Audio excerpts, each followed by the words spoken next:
Hello friends, Vishnu Shalini latest review. സ്വർണം നഷ്ടപ്പെട്ട അച്ഛനും മകളും കൂടെ പോലീസ് സ്റ്റേഷനിലോട്ട് വരികയാണ്. അവിടെ നിൽക്കുന്ന പോലീസുകാരൻ ചോദിക്കുന്നത് എന്താണ്? സാറേ, ഞങ്ങൾക്ക് SIയെ ഒന്ന് കാണണം, നിൽക്കി ഞാൻ പോയി ചോദിച്ചിട്ട് വരട്ടെ, എന്നിട്ട് പോയാൽ മതി എന്നും പറഞ്ഞ് പോലീസുകാരനകത്ത് പോയിട്ട് SIയോട് പറയുന്നു, സാറേ രണ്ടുപേര് കാണാൻ വന്നിരിക്കുന്നു, ശരി അകത്തോട്ട് വരാൻ പറഞ്ഞോളൂ. അങ്ങനെ ആ അച്ഛനും മകളും കൂടെ SIയെ കാണാനായിട്ട് പോവുകയാണ്. നല്ല മാന്യമുള്ള SI ആണെന്ന് തോന്നുന്നു. അവരെ കണ്ടപ്പോൾ പറയുന്നു, നിങ്ങളവിടെ ഇരിക്കും, വേണ്ട സാറേ ഞങ്ങളിവിടെ നിന്നോളാം. എന്താണ് നിങ്ങൾക്ക് പറയാനുള്ളത്? അത് സാറേ, ഇന്നലെ രാത്രി ഞങ്ങളുടെ കയ്യിൽ നിന്ന് കുറച്ച് സ്വർണം നഷ്ടപ്പെട്ടു, 30 പവനോളം ഉണ്ടായിരുന്നു സാർ എന്നിങ്ങനെ ആ മോള് പറയുമ്പോൾ SI ചോദിക്കുന്നു, എവിടെ വെച്ചാൽ നഷ്ടപ്പെട്ടതെന്ന് വല്ല ഓർമ്മയുണ്ടോ? ഇല്ല സാറേ.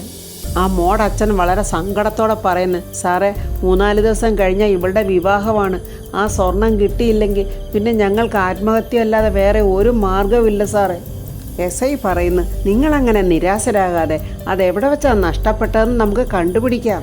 ആ ജ്വല്ലറിയിൽ നിന്ന് ഇറങ്ങുമ്പോൾ നിങ്ങളുടെ കയ്യിൽ സ്വർണം ഉണ്ടായിരുന്നോ? ഉണ്ടായിരുന്നു സാർ. പിന്നെ എവിടെ വെച്ചാൽ നിങ്ങളുടെ കയ്യിൽ നിന്ന് സ്വർണം മിസ്സായെന്ന് നിങ്ങൾക്ക് തോന്നിയത്? സാറേ, അത് വീട്ടിൽ ചെന്നപ്പോഴേ കൊണ്ടുവന്ന കവറുകൾക്കുള്ളിൽ സ്വർണം സൂക്ഷിച്ചിരുന്ന ബാഗ് കാണുന്നില്ലെന്ന് മനസ്സിലായത്.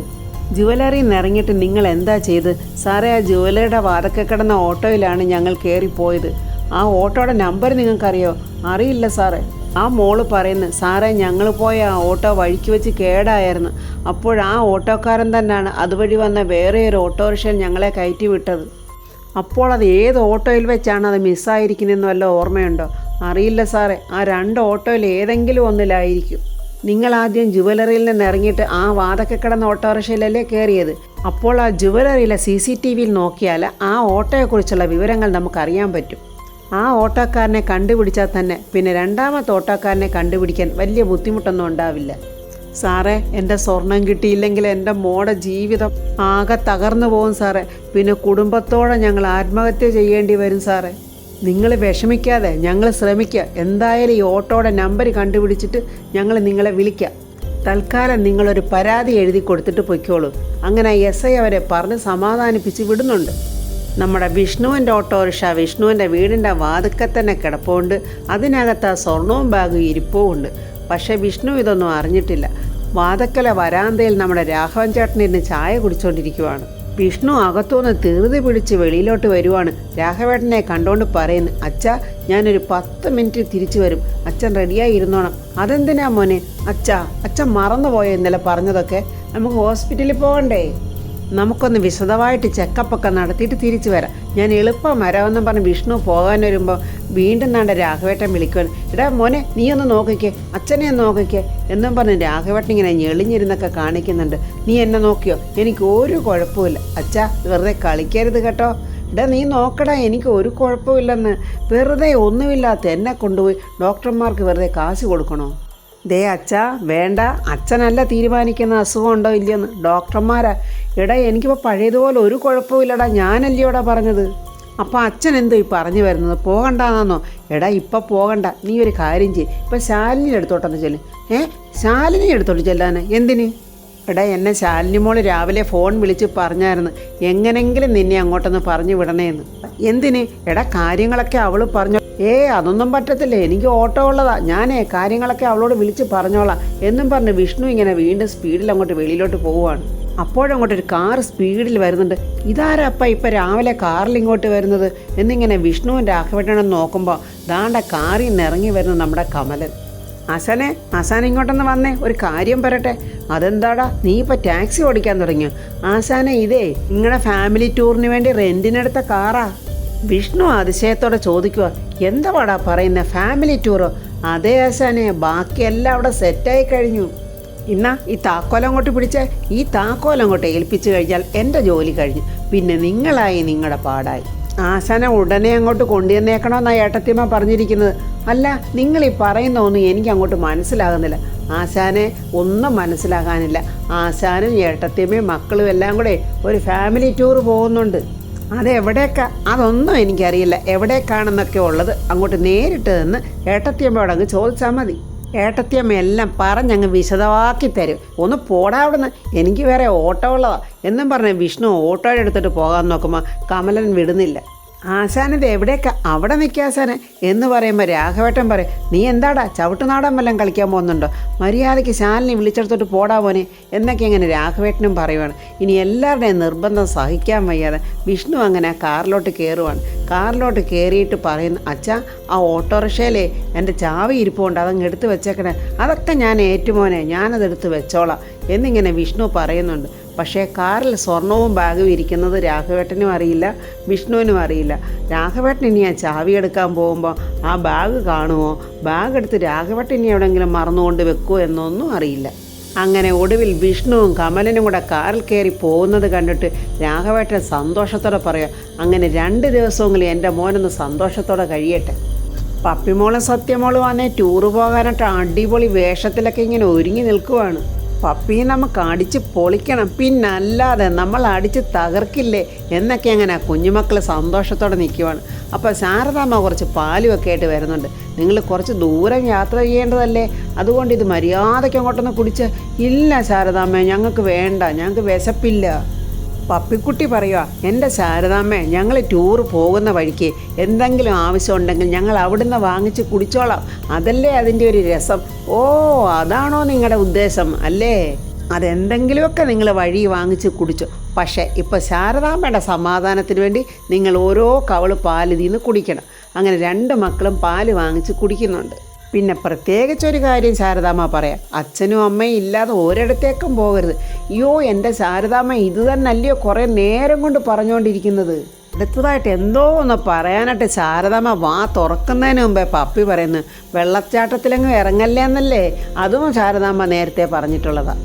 ശാലിനിയും എല്ലാം റെഡി ആയിക്കിട്ട് അനുവിന് ഫോൺ ചെയ്യുവാണ്. അനു, എന്തെങ്കിലും പ്രത്യേക കാര്യങ്ങളുണ്ടെങ്കിൽ എന്നെ വിളിക്കുകയോ മെസ്സേജ് ഇടുകയോ ചെയ്യണം. അതൊക്കെ ചെയ്യാം മാഡം. പക്ഷേ നിങ്ങളീ പോകുന്ന സ്ഥലത്തൊരു പ്രശ്നമുണ്ട് മാഡം. അതെന്താ അനു? അവിടെ റേഞ്ച് കിട്ടുന്ന കാര്യം സംശയമാണ്.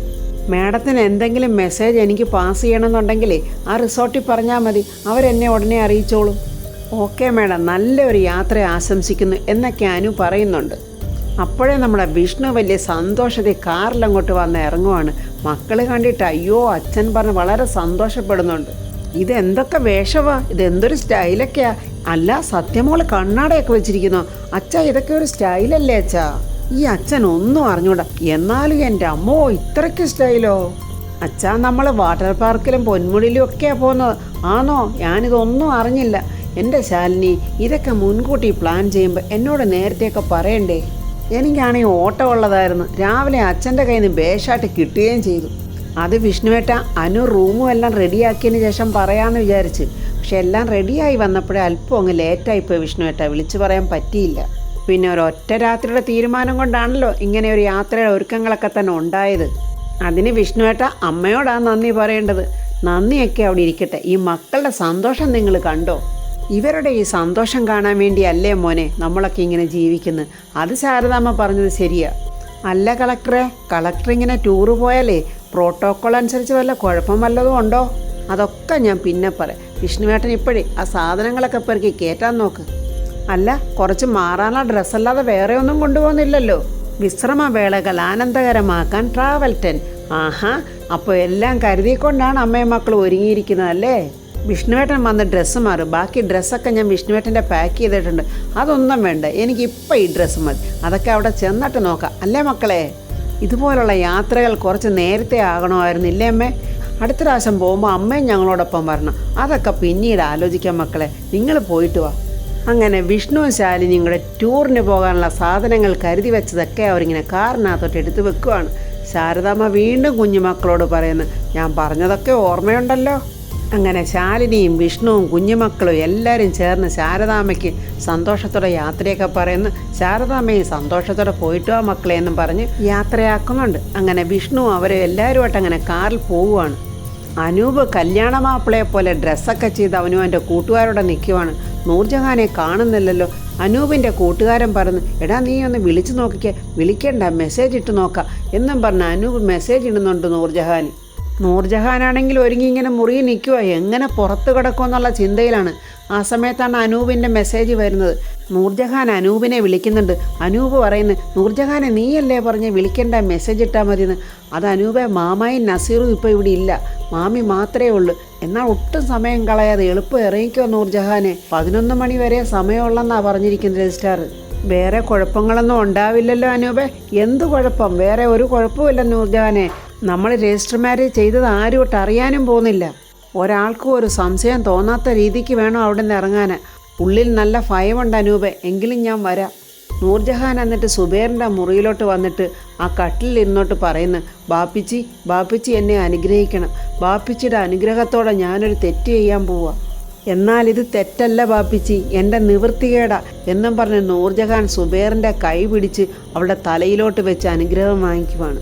ബാപ്പിച്ചിക്ക് സുഖമായിട്ട് ബാപ്പിച്ചിയുടെ അനുഗ്രഹത്തോടുകൂടി മാത്രമായിരിക്കണം ഞങ്ങളുടെ കല്യാണം നടക്കേണ്ടതെന്നാണ് ഞങ്ങൾ ആഗ്രഹിച്ചിരുന്നത്. എന്നാൽ സാഹചര്യം അതിനെ അനുവദിക്കുന്നില്ലല്ലോ ബാപ്പിച്ചി. എന്നെ വെറുക്കല്ലേ ബാപ്പിച്ചി, ഞാൻ പോയിട്ട് വരട്ടെ എന്നും പറഞ്ഞ് കരഞ്ഞുകൊണ്ട് സുബൈറിനോട് യാത്ര പറഞ്ഞ് പോവുകയാണ്. ആ മുറിയുടെ വാതിക്കൽ തന്നെ സുബൈദ നൂർജഹാനെയും കാത്തു നിൽക്കുവാണ്. മാമി, ഞാൻ പോയിട്ട് വരട്ടെ. നീ എന്തിനു പോകുന്നെന്നോ ഏതിനു പോകുന്നെന്നോ ഒന്നും മാമി ചോദിക്കുന്നില്ല. എവിടെ പോയാലും കാര്യങ്ങളെല്ലാം തീർത്തിട്ട് പെട്ടെന്നിങ്ങ് വരണം. മാമിയുടെ ഇവിടുത്തെ അവസ്ഥ മോക്ക് അറിയാലോ. ശരി മാമി എന്നും പറഞ്ഞ് നൂർജഹാൻ പറഞ്ഞിട്ട് പുറത്തോട്ട് വന്ന് വണ്ടി സ്റ്റാർട്ട് ചെയ്യുന്ന സമയത്ത് നസീറും അവൻ്റെ ബാപ്പയും കൂടെ കാറിൽ അങ്ങോട്ട് വരുവാണ്. നൂർജഹാൻ്റെ നല്ല ജീവൻ അങ്ങ് പോയി. അവളൊരു പ്രതിമ കണക്ക് ആ വണ്ടിയിലെങ്ങനെ ഇരിക്കുവാണ്. ആ കാറിൽ നിന്നിറങ്ങി ബാപ്പയും മോനും നല്ല അരിശത്തിലാണ് നൂർജഹാൻ്റെ അടുത്തോട്ട് വരുന്നത്. നസീർ വന്നിട്ട് ചോദിക്കുന്നത്, നീ എവിടെ പോന്ന്? അത് ഞാൻ കോളേജിൽ പോന്ന്. അത് കേട്ടിട്ട് അവൻ്റെ ബാപ്പ പറയുക, നീ ഒരിടത്തേക്കും പോകുന്നില്ല. ഒച്ചവച്ചുള്ള സംസാരം കേട്ടിട്ട് പെട്ടെന്ന് സുബൈദ അകത്തുനിന്ന് ഓടി വരുവാണ്. സുബൈദയെ നോക്കി ദേഷ്യപ്പെടുവാണ് നസീറിൻ്റെ ബാപ്പ. നിന്നോട് പറഞ്ഞില്ലേടി ഇവളുടെ നിക്കാഹ് കഴിയുന്നവരെ ഇവളെ പുറത്തേക്ക് വിട്ടേക്കരുതെന്ന്? അത് കോളേജിൽ എന്തോ അത്യാവശ്യം ഉണ്ടെന്ന് പറഞ്ഞിട്ടാ. ഇവക്ക് എന്ത് അത്യാവശ്യമാണ് ഇത് നസീർ ചോദിക്കുന്നു. ഇതെല്ലാം ഇവളുടെ അടവാ. അവനെ ഇവിടെ എവിടെയെങ്കിലും വന്ന് നിൽക്കാമെന്ന് പറഞ്ഞിട്ടുണ്ടാവും. എനിക്ക് പോകണം എന്നും പറഞ്ഞ് നൂർജഹാൻ വണ്ടി സ്റ്റാർട്ട് ചെയ്യാൻ നോക്കുമ്പോൾ പെട്ടെന്ന് നസീർ കൈ പിടിച്ച് മാറ്റിയിട്ട് ആ വണ്ടിയുടെ ചാവി അങ്ങ് ഊരി അവനങ്ങെടുത്തു. നീ എങ്ങും പോകുന്നില്ലടി എന്നും പറഞ്ഞ് അലറിക്കൊണ്ട് നസീറിൻ്റെ ബാപ്പ നൂർജഹാനെ വണ്ടിയിൽ നിന്ന് വലിച്ചിറക്കി വലിച്ചോണ്ട് പോവാണ് റൂമിലോട്ട്. എന്നെ വിട്, എനിക്ക് പോകണം, എന്നെ വിട് എന്നൊക്കെ ഇങ്ങനെ നൂർജഹാൻ അലറുന്നുണ്ട്. പക്ഷെ അതൊന്നും ആ ദുഷ്ടൻ്റെ കാതിൽ വീഴുന്നില്ല. അവൻ്റെ മോൻ്റെ ജീവിതമാണ് വലുത്. അവൻ അവളെ കൈക്ക് പിടിച്ച് വലിച്ചു കൊണ്ടുവന്ന് അവിടെ മുറിയിലോട്ട് ഒരൊറ്റ ഏറാണ് ആ കട്ടിലോട്ട് അവളുടെ ഒരു ബാഗും പത്രാസും എന്നും പറഞ്ഞ നൂർജഹാൻ്റെ കയ്യിൽ നിന്ന് ബാഗും വലിച്ചു പറിച്ചിട്ട് അവളെ ആ റൂമിനകത്തിട്ട് അവൻ വെളിയിൽ നിന്ന് കതകങ്ങ് പൂട്ടുവാണ്. കതക് തുറക്ക് എന്നും പറഞ്ഞ് നൂർജഹാൻ ആ കതകയിലടിച്ച് കരയുവാണ്. നീ ഇനി ജീവിതകാലം മുഴുവൻ ഈ മുറിക്കകത്ത് തന്നെ കിടക്കോടി. നീ ഇനി പുറലോകം കാണണമെങ്കിൽ ഞങ്ങളിൽ ആരെങ്കിലും ഒരാൾ കനിയണം എന്നൊക്കെ അവൻ്റെ ബാപ്പ ഇങ്ങനെ അലറി പറയുവാണ്. പേടിച്ച് വിറച്ചു നിൽക്കുന്ന സുബൈദയുടെ അടുത്ത് വന്നിട്ട് അവൻ പറയുന്നു, എടി നിന്നോടുകൂടിയാ പറയുന്നത്, അവൾക്ക് പച്ചവെള്ളം കൊടുത്തു പോയേക്കരുത്. പട്ടിണി കിടക്കട്ടവള്, പട്ടിണി എന്താണെന്ന് അവൾ പഠിക്കട്ടെ. അവളുടെ ഒരു ബാഗും അവളുടെ ഒരു മൊബൈലും, ഈ മൊബൈലാണ് എല്ലാത്തിനും കാരണം എന്നും പറഞ്ഞ് അവൻ ആ ബാഗും മൊബൈലും കൂടെ ആ സോഫയിലോട്ട് വലിച്ചെറിയുവാണ്. പാവം നൂർജഹാൻ ഒരു അനാഥയെപ്പോലെ കൂട്ടിലടച്ച കിളിയെപ്പോലെ ആ മുറിക്കകത്ത് കിടന്ന് കരയുവാണ്. നൂർജഹാൻ ഇപ്പം വരുമെന്ന് പറഞ്ഞിട്ട് കാണുന്നില്ലല്ലോ എന്നും പറഞ്ഞ് അനൂപും കൂട്ടുകാരനും ഇങ്ങനെ അവളെയും നോക്കി നിൽക്കുവാണ്. അപ്പോൾ ഫ്രണ്ട്സ്, നൂർജഹാനെ കാണാഞ്ഞിട്ട് അനൂപ് മെസ്സേജ് ഇടുകയോ വിളിക്കുകയോ ചെയ്താൽ പോലും അവൾക്ക് ആ ഫോൺ പോലും അവളുടെ കയ്യിലില്ല. അവൾക്ക് എന്താണ് ചെയ്യേണ്ടതെന്നും അനൂപിനോട് വിളിച്ച് പറയാൻ പോലും പറ്റാത്ത അവസ്ഥയാണ്. ആ ഫോൺ എങ്ങനെയെങ്കിലും സുബൈദ എടുത്തിട്ട് അവിടെ ഉണ്ടായ കാര്യങ്ങളൊക്കെ അനൂപിനോട് സുബൈദ പറയുമെന്ന് നമുക്ക് പ്രതീക്ഷിക്കാം. ഇനി പൊന്മുടിയിലോട്ട് ടൂർ പോയിരിക്കുന്ന വിഷ്ണുവും ശാലിനിയും മക്കളും കൂടെ അവിടെ എത്തുന്നതിന് മുമ്പ് തന്നെ ആ സ്വർണം കാണാതെ പോയതിലുള്ള ഓട്ടോറിക്ഷയുടെ അന്വേഷണത്തിൽ വിഷ്ണുവിൻ്റെ ഓട്ടോ കണ്ടുപിടിക്കുമോ, അങ്ങനെ പകുതിയിൽ വെച്ച് തന്നെ ടൂറ് മുടക്കി വിഷ്ണുവിന് തിരിച്ചു വരേണ്ടി വരുമോ എന്നൊന്നും അറിയില്ല. അതിനെക്കുറിച്ചൊക്കെയുള്ള റിവ്യൂമായി നമുക്ക് നാളെ കാണാം. എൻ്റെ ഈ റിവ്യൂ ഇഷ്ടപ്പെട്ടാൽ ലൈക്കും കമൻസും, സബ്സ്ക്രൈബ് ചെയ്യാത്തവർ സബ്സ്ക്രൈബ് ചെയ്യണേ.